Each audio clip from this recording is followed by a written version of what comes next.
Sobrevivência aos hábeis. É a lei da natureza. O forte sobreviverá e o fraco irá sofrer. A nossa geração dos anos 90 cresceu vendo animes, né? Mas você já percebeu que todo anime que a gente assistia tinha um torneio no meio? Não é algum outro, não é? São todos. Dragon Ball tinha o torneio. Cavaleiros do Zodíaco tinha um torneio bem no início do anime. Prepare-se pra morrer! Ganhe o melhor! Yu Yu Hakusho tinha o Torneio das Trevas. E Naruto tinha o Exame Chunin.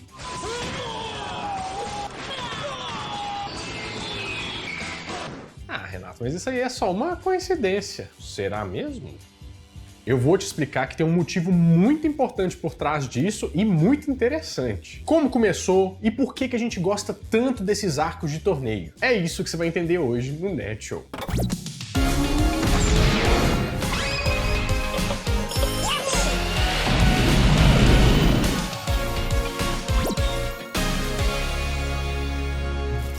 Fala, meus queridos amigos, como estão vocês? Vocês estão bom, né? Para começar a entender por que a gente gosta tanto de um bom torneio, eu acho que a gente tem que visitar um pouco a nossa própria história, porque lá a gente busca algumas respostas disso. Eu acho que o primeiro grande evento de luta que foi tratado como entretenimento foram os gladiadores. Que, caso você não saiba, gladiador é um nome que provém do gládio, que é uma espada curta que normalmente eles usavam para lutar. Eles tinham várias outras armas, né? Mas quando, por exemplo, eles ganhavam o direito de serem gladiadores reconhecidos, eles ganhavam até um gládio de madeira para representar uma aposentadoria deles. And decided to present you both with these wooden staffs. Both shall go free! Quem que eram os gladiadores? Normalmente os escravizados, os prisioneiros de guerra ou pessoas que cometeram crimes hediondos. E basicamente eles lutavam para poder entreter o público.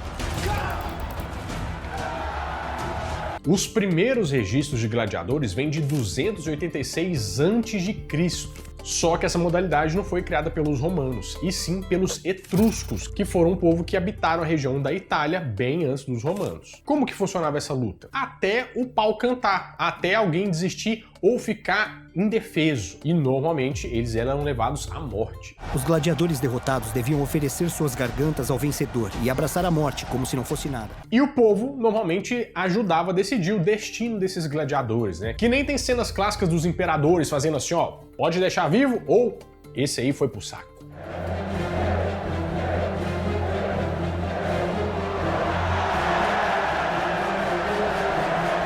Agora eu te pergunto, por que essas pessoas se sujeitavam a lutar até a morte? Bom, como eles eram prisioneiros de guerra ou pessoas não muito... bentas. Eles não eram nada bentos. Era quase que uma forma de redenção. Porque os gladiadores, apesar do que você acha, quando eles ganhavam um certo sucesso, eles eram mais mimados, tinham um treinamento especial. Ataque! Isso!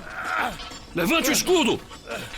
Força! Eles ficavam até ricos. Pro povo, isso ficou conhecido como a política do pão e circo. Além de alimentar o povo, era preciso oferecer diversão para desviar a atenção dos problemas da vida cotidiana. E dependendo do sadismo do imperador, até mulheres e anões eram colocados para lutar nessas batalhas malucas aí. Até imperadores já entraram para lutar. Mas claro que era aquela armação, né? Igual luta livre. O Calígula e o Cômodo entraram uma vez na arena. O Calígula, ele era doidaço. Inclusive, a gente podia depois fazer um episódio meio histórico sobre ele, que... ou figurinha doidona. E essas lutas só terminam oficialmente no ano 325 depois de Cristo, quando o imperador Constantino I decretou que tinha que acabar. Claro que durante uns 100 anos aí o negócio aconteceu por baixo dos panos, né? Mas depois se encerrou de vez. Mas como a gente tá falando de anime, eu acho muito legal a gente também dar uma olhadinha como que a cultura japonesa encarava as lutas, porque é tudo muito cultural por lá.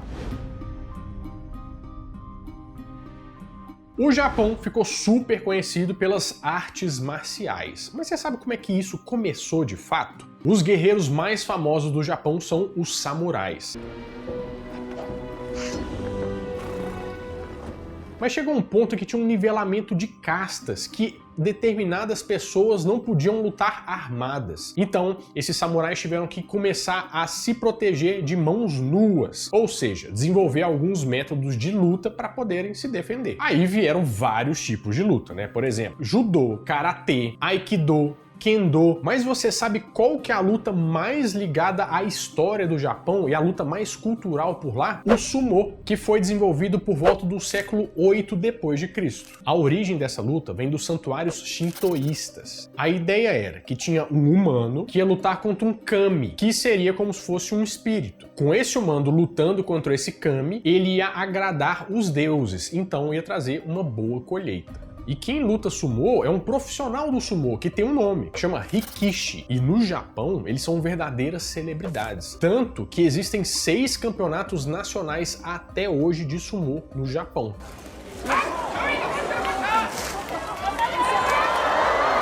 E só como curiosidade, eu queria saber como é que alguém marca ponto naquilo. Normalmente eles têm que jogar o oponente deles no chão. Se ele, por exemplo, toca com um membro que não seja o pé no chão, aí ele perde essa luta, entendeu? É bem interessante. Estou no peso exato, inclusive, para começar a prática. Só fica aí o questionamento, o que os deuses queriam que eles colocassem aquela tanga, né? Mas tudo bem. Pode até não parecer, mas anime não é tudo igual. Ah, não me diga. Quando eu falo anime, são aqueles desenhos animados que são feitos no Japão. Eu tomo a liberdade de chamar tudo de desenho, então eu vou falar desenho. Por exemplo, o anime infantil chama Komodomuki e tem foco das crianças de 0 até 9 anos de idade. Uns exemplos que a gente pode dar desses animes, por exemplo, Hantaro, Meu Amigo Totoro, que eu adorava assistir também.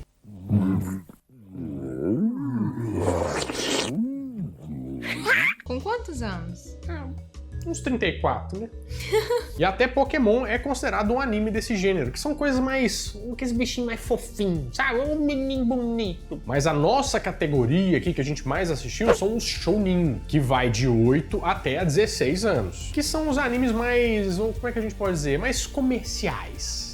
Que nem é que gera bonequinho pra vender, mangá, um monte de coisa. A ideia é que o personagem principal seja um menino que vai envelhecendo junto com a gente, pra gente acompanhar isso. E aí são vários exemplos, né? Dragon Ball, Naruto, Bleach, One Piece, Yu-Gi-Oh!, Yu Yu Hakusho, todos esses entram no bolo. E tem uma variante que é o gênero shoujo, que na verdade é a mesmíssima coisa, só que com uma menina. Um exemplo clássico aqui é Sakura Card Captors e também Sailor Moon. Mas tem uma categoria que não tem nome e é que ajudou tudo isso a acontecer, juntar todos esses mundos que a gente tá falando até agora, que são os animes de esporte. De esporte. Anime de esporte. É, e tem vários. A história base desses animes é que tem um personagem que quer ser o melhor em um determinado esporte. A gente tem alguns exemplos até na própria TV Manchete que a gente assistia, que eram os Super Campeões, um anime de futebol.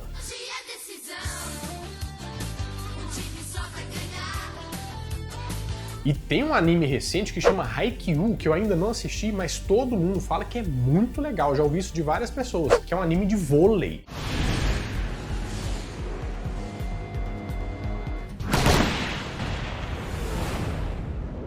Assistiria, Babarela? Assistiria. Eu não sei se eu rompi essa barreira ainda não.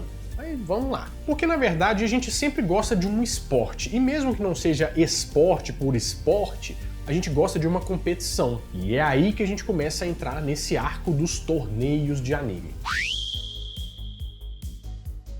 A primeira impressão que a gente tem é que tudo isso se iniciou com Dragon Ball, mas não é bem assim. Apesar do primeiro torneio de Dragon Ball ter sido feito em 1985. Comecem! Onde foi? Aqui, grandalhão!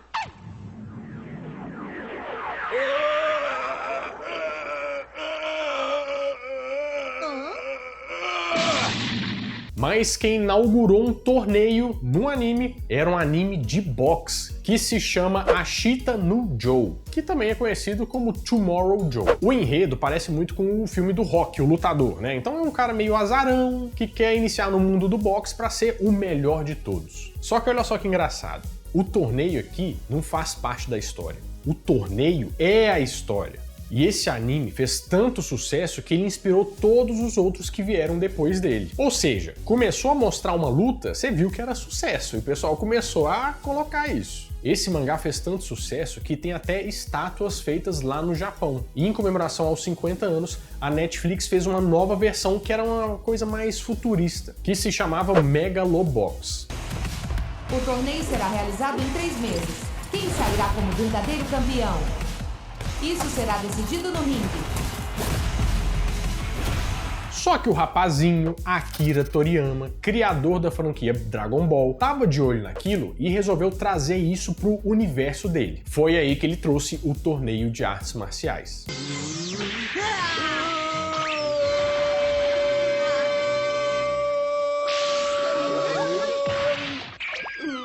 O negócio deu tão certo que a partir daí, se você reparar, toda saga de Dragon Ball tem um torneio. A Saga do Céu tem um torneio, inclusive ele chama todo mundo pela televisão. Eu decidi realizar um torneio de artes marciais que vai ser um dos Jogos de Céu. A saga Majin Buu começa com um torneio. Dragon Ball Super, que é o anime mais novo da franquia, também tem o Torneio do Poder. Esta é a arena que iremos construir no mundo do vácuo. Para vencer, é só derrubar o oponente para fora dela. Vitória. Bem simples, não? Mas por que eles fazem isso? Só porque é legal? Assim, claro que é legal, mas tem uma função narrativa e talvez você nunca tenha pensado nisso. Porque é nesse torneio que ele vai conseguir fazer com que os personagens que são secundários, que não tenham tanto tempo de tela assim, consigam aparecer pro público, que dá uma chance das pessoas gostarem de outros personagens para não ficar uma história monótona, ou eles conseguirem vender mais bonequinho. Uma luta icônica de Naruto, Rock Lee versus Gaara.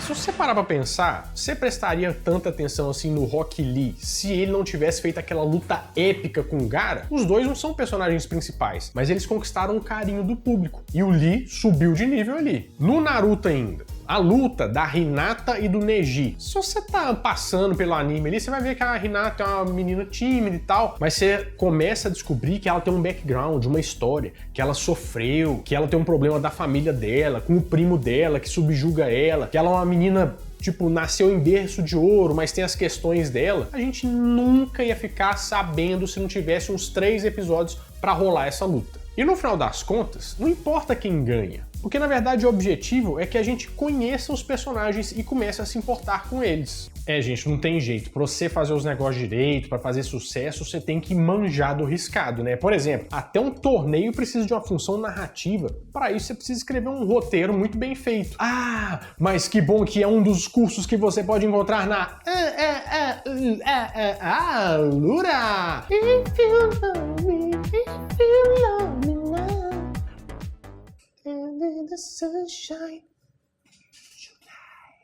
A Alura, que é parceiraça aqui do canal Nerd Show, é a maior escola online de tecnologia do Brasil. São mais de 3.000 cursos, entre eles programação, desenvolvimento de jogos, roteiro, você aprende a fazer anúncios, tem curso para tudo quanto é gosto. E é tudo online, facinho, com professores do mais alto gabarito que eu tenho certeza que você vai aprender e vai ficar muito satisfeito. E olha só que legal, na Alura você faz uma matrícula e tem acesso a todos esses cursos. Você não precisa escolher só um curso, porque vai que você quer fazer 2 cursos ao mesmo tempo, 3, quer melhorar sua posição no mercado de trabalho, quer entrar no novo ramo do mercado de trabalho, essa é a sua chance. E ó, ainda tá valendo o nosso link promocional de 15% de desconto na matrícula. Aquele que eu falei que era 10, foi para 15 e eles falaram que não sabem quando vão tirar do ar. Então, eu vou falar até mais baixo, porque vai que eles ouvem. Então, vai lá, inscreve, ganhe seus 15%.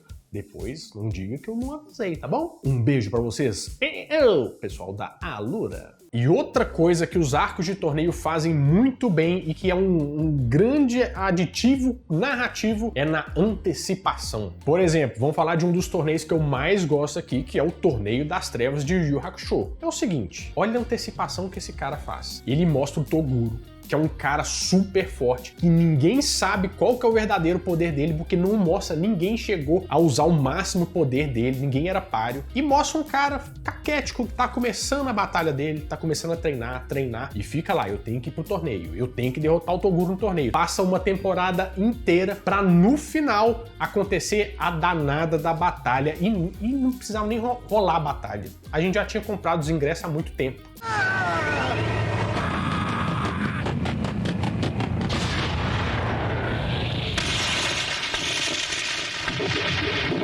Outro exemplo muito bom é do anime Hunter vs Hunter, que inclusive é do mesmo criador. Eles fazem uma antecipação muito grande entre uma batalha de dois personagens, o Gon e o Hisoka. E também pode ser usado até para trazer revelações para a história principal. Por exemplo, claro que eu não vou dar spoiler aqui, até porque começou a série agora no Netflix e eu também tô acompanhando por lá. Mas One Piece tem uma batalha lá de um torneio que só existe em um arco lá do desenho, em que acontece uma revelação muito importante para a história sobre o personagem principal. Dragon Ball, inclusive, antes de virar o Dragon Ball Z, criou uma luta pro Yantia no torneio no anime que não existia no mangá. Por quê? Para talvez a gente se importar um pouco mais com ele. Não deu certo, né?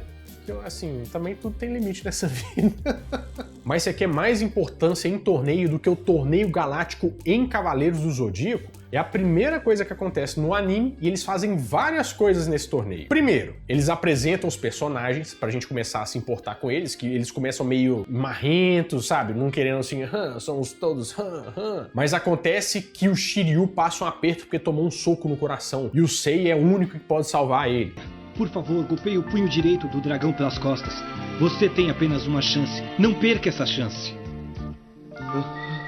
Tudo isso no torneio. E é aí que é apresentado o vilão, que aparece o Ikki, que acabou com o torneio inteiro. Por que a gente gosta desses arcos de torneio? Porque são animes de esporte escondidos nos animes que a gente assiste. E também tem o outro lado, que a gente adora uma boa competição. Pode ver, tem competição de qualquer coisa, nós estamos assistindo. Mas que os arcos de torneio dos animes são muito mais do que a gente pensava, isso com certeza eles são. Mas me responde uma coisa aqui, eu quero saber qual é a luta de anime que você mais gosta de todas? Responde aqui nos comentários pra gente ver se as nossas opiniões batem. O meu é o Torneio das Trevas.